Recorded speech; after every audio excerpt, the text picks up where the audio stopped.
Some say the Arctic night is silent, but the Inuit tell a different story, one carried by wind, ice, and the masks worn by those who watched over the village when the world turned white.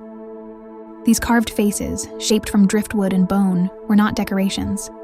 They were maps of the unseen, reminders that the polar darkness held more than storms. Elders speak of the Night Watchers, figures who stood at the village edge during the long winter months when the sun disappeared. Their masks had wide eyes, stretched mouths, and lines etched like frozen rivers. Each detail meant something: a warning, a path, a memory.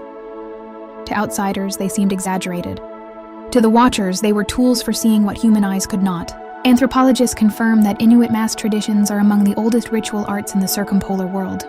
Some were used in ceremony, others in storytelling, but a small, rarely mentioned set belonged to the night sentinels, those who listened to the shifting ice for signs of danger. In a place where storms strike without mercy, the ability to interpret wind was survival. The masks kept their faces warm, but they also created a barrier between fear and duty. Villagers believed the masks whispered guidance, not in language, but in sensation.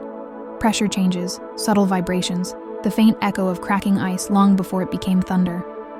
Modern researchers note that hollow wooden structures can amplify distant sound, acting like early acoustic devices.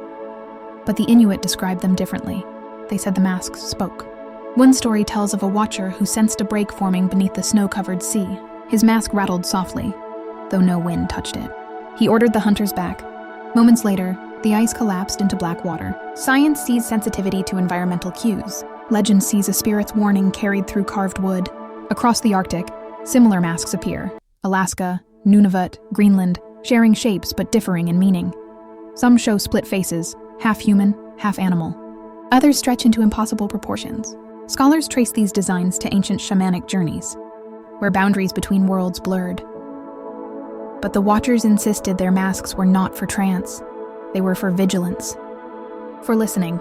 Today, many of these masks rest in museums, their stories dimmed behind glass.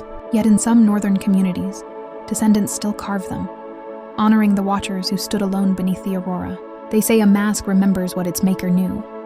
It keeps a fragment of the world it once guarded. So when the wind rises across the tundra and the night glows green with drifting light, some claim you can hear a faint wooden hum, like breath through a hollow shell.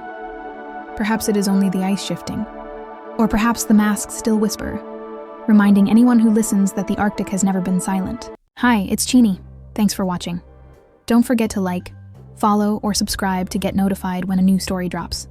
It's also the best way to support our channel.